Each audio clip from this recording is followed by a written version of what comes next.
तारखेला जिल्हा परिषद पंचायत समितीच्या निवडणुका होत आहेत आणि या निवडणुकांमध्ये उमेदवार आपले जे आहेत युतीचे त्यांना विजयी करा म्हणून मी आपल्याला सांगायला आवाहन करायला विनंती करायला आताच आपण दिवंगत उपमुख्यमंत्री अजितदादांना श्रद्धांजली वाहिली आहे। एक दुःखद घटना महाराष्ट्राने पाहिली आहे। आमचा सहकारी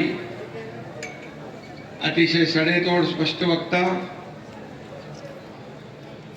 गेल्याचं दुःख आहे आणि अशा प्रसंगात निवडणुकांचा प्रचार करण्याचं कठीण काम देखील आपल्याला करावं लागतंय। या निवडणुका कार्यकर्त्यांच्या आहेत, नेत्यांच्या निवडणुका झाल्या, लोकसभा विधानसभा। आता हे सगळे व्यासपीठावर आपले सर्व कार्यकर्ते आहेत, समोर बसलेले कार्यकर्ते आहेत आणि हेच कार्यकर्ते आपल्याला निवडणुका जिंकून देत असतात। हा खाली बसलेत, चांगलं एकदम खाली बसा, येऊ दे पोलीस त्यांना पुढे येऊ द्या, त्यांना पुढे येऊ द्या, पुढे येऊ द्या, येऊ द्या, बसू द्या, बसा, खाली बसा। भर उन्हामध्ये आपण या ठिकाणी बराच टाइम उपस्थित आहात आणि ही निवडणूक मी म्हणत होतो कार्यकर्त्यांची आहे आणि खऱ्या अर्थाने मोहोळ आणि पेनूर हे गट आहेत ना आपले। पेनूर जिल्हा परिषद आणि नरखेड जिल्हा परिषद आणि मोहोळ तालुक्यातल्या या जिल्हा परिषद आणि पंचायत समितीच्या निवडणुका आहेत। मी आपल्याला एवढंच सांगतो, या निवडणुका कार्यकर्त्यांच्या असल्यामुळे कार्यकर्त्यांच्या भावना असतात की आमच्या नेत्याने या निवडणुकांमध्ये आम्हाला निवडून देण्यासाठी प्रयत्न केला पाहिजे आणि म्हणून मी या ठिकाणी आपल्याला विनंती करायला आलोय की आपले जे उमेदवार आहेत, उमेदवारांची नावं दे बाबा मला, प्रियांका आणि जे उमेदवार आहेत, तू एकटा आहे काय, सगळ्यांची नावं द्या ना, बरं ठीक आहे नंतर द्या, मी बोलतो। आणि म्हणून माझ्या लाडक्या बहिणीला विनंती मी करायला आलोय, मी मुख्यमंत्री असताना मुख्यमंत्री माझी लाडकी बहीण योजना आपण सुरू केली, लेक लाडकी लखपती योजना आपण सुरू केली, एसटी मध्ये 50% सवलत देण्याचा निर्णय आपण घेतला, मुलींना उच्च शिक्षण आपण 100% मोफत केलं, शेतकऱ्यांना वर्षाला 6,000 रुपये केंद्राचे, 6,000 रुपये आपले, 6,000 रुपये देण्याचा शेतकरी सन्मान योजना आपण निर्णय घेतला, पीक विमा योजनेमध्ये सवलत दिली, अनेक योजना आपण केल्या, युवकांसाठी केल्या, बहिणींसाठी केल्या, भावांसाठी केल्या, शेतकऱ्यांसाठी केल्या आणि या योजना सगळ्यात लाडकी बहीण योजना ही आवडती योजना माझी आहे आणि ती योजना सुरू करताना अनेक संकट अडथळे आले। तुम्हाला माहित आहे मुख्यमंत्री माझी लाडकी बहीण योजनेला वर्षाला किती खर्च आहे? 45,000 कोटी रुपये वर्षाला आपल्याला भरायला लागतात। पण आम्ही थांबलो नाही, आम्ही घाबरलो नाही, आम्ही धाडस केलं, हिम्मत दाखवली की लाडकी बहीण योजना सुरू झाली पाहिजे। आम्ही देखील सर्वसामान्य शेतकऱ्याच्या कुटुंबात जन्म घेतलाय, सर्वसामान्याचं दुःख काय ते आम्ही जवळून पाहिलंय आणि मुख्यमंत्री झाल्यानंतर ही योजना सुरू करायचा निश्चय आम्ही केला। काही लोक कोर्टात गेले, काही लोक म्हणाले फक्त चुनावी जुमला आहे, हे काय होणार नाही, परंतु तुमचा लाडका भाऊ हा मुख्यमंत्री होता एकनाथ शिंदे, आम्ही ठरवलं की ही योजना राबवायची आणि आपल्याला हेही सांगतो कुणी माईकाला आला तरी सुद्धा मुख्यमंत्री माझी लाडकी बहीण योजना कधीही बंद होणार नाही. मला काही लोक विचारतात निवडणुकीमध्ये तुम्ही तर 2100 रुपये सांगितले. हो सांगितले, योग्य वेळी तेही आम्ही देणार, तिथेही मागे हटणार नाही. शेतकऱ्यांना कर्जमाफीचं आश्वासन आपण दिलंय. हो तेही आम्ही दिलंय, तेही योग्य वेळी आम्ही राबवणार. एक बैठक मुख्यमंत्र्यांची आमची झाली आहे, एक कमिटी गठीत केली आहे. अहवाल आल्यानंतर त्याला देखील आम्ही निर्णय घेणार. शेतकरी आमचा केंद्रबिंदू आहे, शेतकरी आमचा मायबाप आहे, अन्नदाता आहे. या राज्याच्या तिजोरीवर पहिला अधिकार कोणाचा असेल?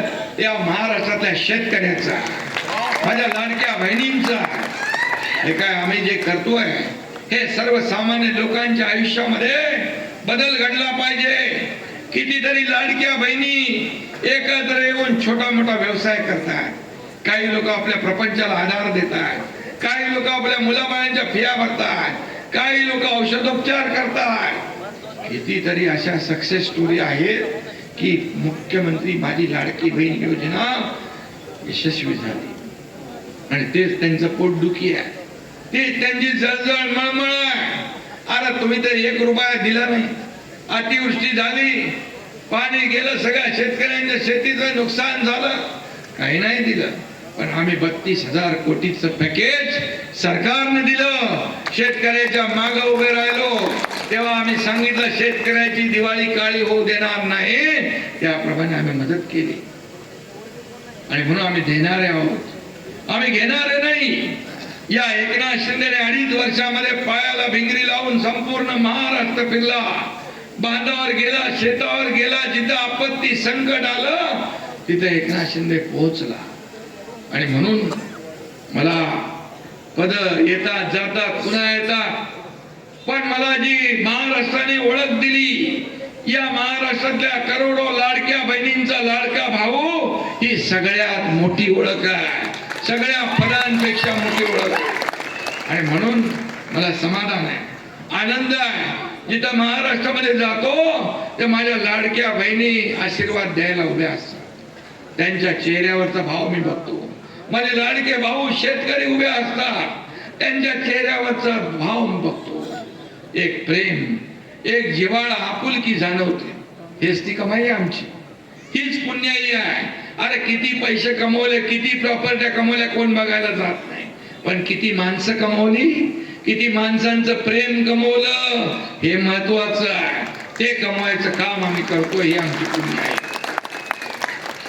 आणि म्हणून मी आज आपल्याला एवढंच सांगेन की या जिल्हा परिषद आणि पंचायत समिती निवडणुकीमध्ये या ठिकाणी तुम्हाला आपल्याला छत्रपती शिवाजी महाराजांचा भेटायला जाऊन आलो, त्याला आपणच जे निधी लागलाय आणि त्याचबरोबर 80 लाखाचा खर्च चरणराज या सर्व मंडळींनी केला. अमगर अपर तहसील कार्यालय रद्द स्थगिती आदेश दिला. मोहोळ नगर परिषद जिंकली तुम्ही, त्याबद्दल तुम्हाला धन्यवाद देतो. त्याचबरोबर मुख्यमंत्री सहायता निधीच्या माध्यमातून या एकनाथ शिंदेने 450 कोटी रुपये माझ्या लाडक्या बहीण भावांना दिले. 70 ते 80 हजार रुग्णांचे प्राण वाचले. हे कुणासाठी आहेत पैसे? हे पैसे तुमचे आहे आणि हे पैसे तुमच्या अडचणीसाठीच दिले पाहिजे. आणि म्हणून सोन्याचा चमचा घेऊन जन्माला आम्ही आलो नाही, परंतु या महाराष्ट्रातल्या तमाम जनतेच्या माता भगिनींच्या आयुष्यामध्ये सोन्याचे दिवस आम्हाला आणायचे, त्यासाठी आमचा जन्म झालाय. आणि म्हणून मी आपल्याला विनंती करायला ताई थांबा तुम्हाला बोलतो. आणि म्हणून मी आपल्याला एवढंच सांगतो, कुठल्याही परिस्थितीमध्ये या ठिकाणी पेनूर आणि नरखेड इथं चरणराज चौरे आणि संतोष पाटील, इथं आपली संगीता वसेकर पण आहे पंचायत समिती, आणि कोण कोण आहे ते पंढरपूर तालुका लक्ष्मी टाकी जिल्हा परिषद उमेदवार दीपक चंदन शिवे, पंचायत समिती उमेदवार रोहिणी महेश साठे, गोपाळपूर जिल्हा परिषद उमेदवार प्रियांक अशोक परांडे आणि पंचायत समिती वाखरी सागर गोडसे, ते सगळे जे काही युतीचे उमेदवार आहेत शिवसेना आणि राष्ट्रवादीचे, त्यांना आपल्याला मतदान करायचं आहे. ही मी विनंती आपल्याला करायला आलोय. आणि आपल्याला मी एवढंच सांगेन, जे आपले युतीमधले उमेदवार आहेत त्यांची नावं काही राहिली असतील, परंतु आपल्याला एवढंच सांगेन की या भागाचा विकास करायचा असेल, ही ग्रामीण भागाची निवडणूक आहे. शहरामध्ये विधानसभेत तुम्ही आम्हाला मतदान केलं, नगर परिषदेमध्ये केलं, महापालिका झाल्या, आता जिल्हा परिषद पंचायत समित्या गावाचा विकास करण्याच्या या निवडणूक आहे. आणि म्हणजे उद्याचं भवितव्य फैसला करणाऱ्या या निवडणुका आहे. तुमच्या मुलाबाळांचं भवितव्य सुरक्षित करणाऱ्या या निवडणुका आहे. या ठिकाणी विकास गंगा आणणारी या निवडणुका आहे. आणि म्हणून मी आपल्याला एवढी विनंती करतो की या भागामध्ये जे काही पाण्याचा विषय आहे, सीमा भोगावती जोड कालवा करण्याबाबत, हे बघा इथं जी आर आहे. हा जी आर आता मी आपल्याला सांगतो, दीपक कपूर जे आहेत आमचे सेक्रेटरी, त्यांना मी तात्काळ सांगतो आणि याला आपल्याला न्याय देण्याचं काम आपल्याला करावं लागेल. आणि ते केल्याशिवाय काही लोक येतील, आश्वासनं देतील, परंतु आपल्याला सांगतो आम्ही खोटं आश्वासन देणार नाही.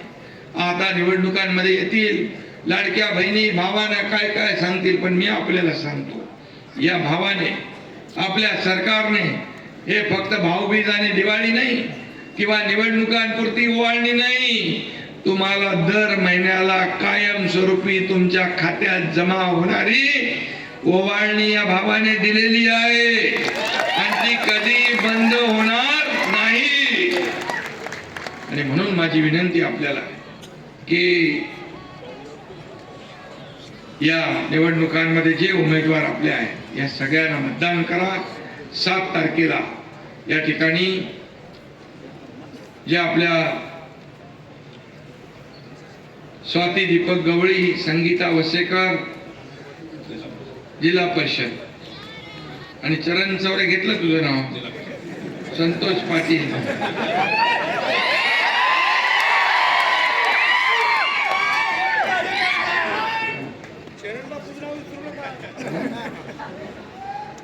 आणि म्हणून आपल्याला मी सांगतो मी काय काय केले ते आता मी इथं सांगत नाही. मोळ पंढरपूर आळंदी पालखी महामार्ग पूर्ण करण्याचं भाग्य मला मिळालं. मी मुख्यमंत्री असताना पंढरपूरला भाविक जाताना पेनूरजवळ अपघात झाला होता ना, त्यात 5 भाविक ठार झाले होते. या उमेश पाटील या. सोलापूर जिल्हा राष्ट्रवादी काँग्रेसचे जिल्हाध्यक्ष आणि कोरोना गटाचे उमेदवार उमेश दादा पाटील. ट्रॉमा केअर सेंटरची मागणी आहे, नक्की उभं करू आपण. या भागातून उजनी डावा कालवा जातो, मात्र हा कालवा ठिकठिकाणी नादुरुस्त आहे, शेतकऱ्यांचं मोठं नुकसान होत आहे. भविष्यात कालव्याच्या दुरुस्तीबरोबर त्याचं पुनरुज्जीवन केलं पाहिजे, हे देखील आपण करू. आणि म्हणून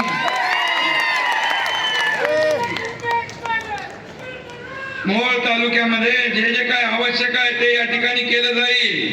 कृषी प्रक्रिया, उसावरील प्रक्रिया उद्योगाची आवश्यकता आहे, त्या देखील लक्ष घालू आपण.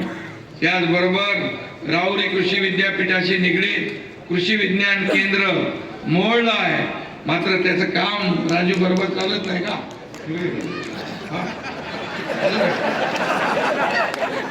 ते बरोबर चाललं पाहिजे ना. त्यासाठी आपल्याला जे काही आवश्यक आहे ते करू. आणि आम्ही घरात बसून कारभार नाही आखत, बांधावर जाऊन करतो. बांधावर जातो, शेतावर जातो. आमच्याकडे फेसबुक लाईव्ह नाही आहे, फेस टू फेस आहे.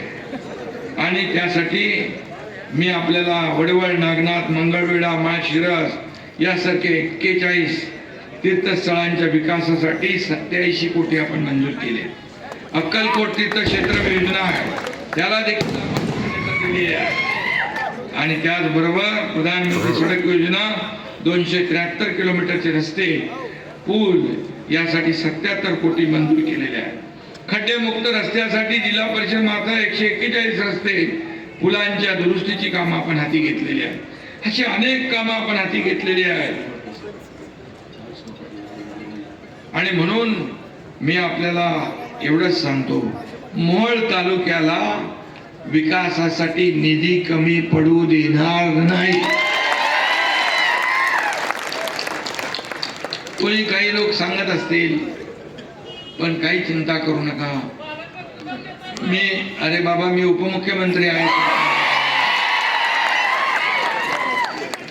अरे बाबा, मी मुख्यमंत्री पण होतो, मी उपमुख्यमंत्री आहे, त्यामुळे चिंता नसावी.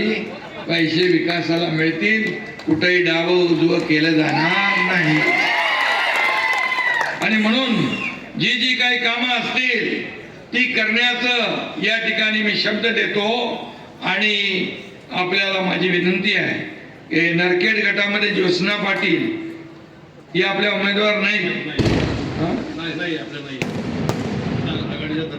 तिथं आपल्या आघाडीचा धर्म पाळा. आघाडीचा धर्म आपण पाळला पाहिजे. बघा, तुमचं हे सगळं जे काय जे विकास काम आहे, सगळ्या योजना आहे, त्या सगळ्या योजना, कुठली योजना कुणी सांगितलं तरी घाबरून जाण्याचं कारण नाही. कुठली योजना बंद होणार नाही म्हणजे नाही. आणि म्हणून आता इकडे सगळे आहेत, उमेश दादा, राजू दादा, कोणता नाही दादा, चरण दादा,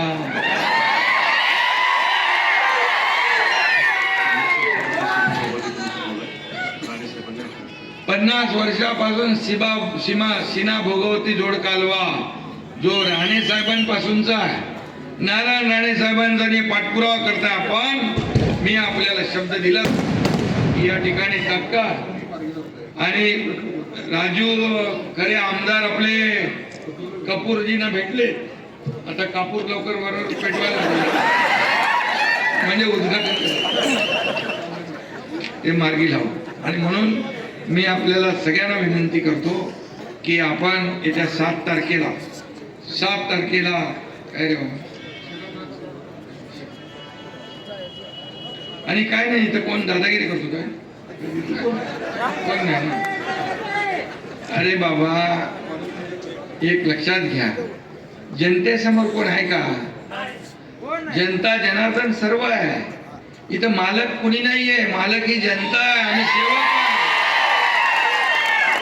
मालक बनण्याचा प्रयत्न जे लोक करतात त्यांना भुई सपाटी जनता करून टाकते. हा महाराष्ट्राचा इतिहास आहे, हा या महाराष्ट्रातल्या भूमीचा इतिहास आहे.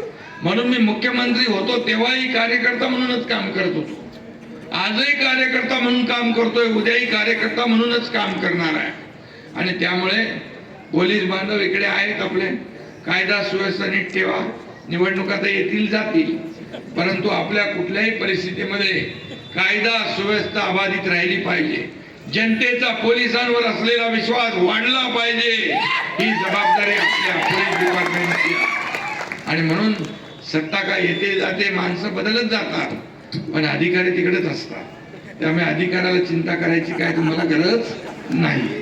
आणि म्हणून 7 तारखेला मात्र धनुष्यबाण असेल, तिथं धनुष्यबाण, घड्याळावर असेल घड्याळ, आणि काय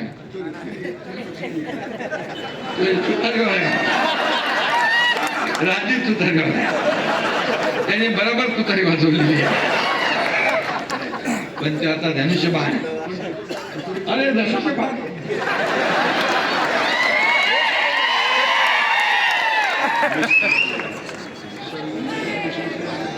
शिवसैनिकच आहे ना. ठीक आहे. उमेश पाटील आपले कुरुल जिल्हा परिषद गटाचे उमेदवार आहेत. पंचायत समितीचे उमेदवार धनाजी माळी आणि केशव पाटील सर्व घड्याळावर उभे आहेत. त्यांना देखील आपल्याला आणि त्यांना देखील आपल्याला विजयी करायचा आहे. मी आपल्याला एवढंच सांगतो, ज्यासाठी तुम्ही ज्यांच्या प्रचाराला इथं आलेला यांना तुम्ही मतदान करा. बाकी विकासासाठी निधी देण्याचं काम हा एकनाथ शिंदे करेल, हा शब्द मी आपल्याला देतो. हा शब्द पाळणारा एकनाथ शिंदे आहे. मी जास्ती उगाच अधिकच काय बोलत नाही.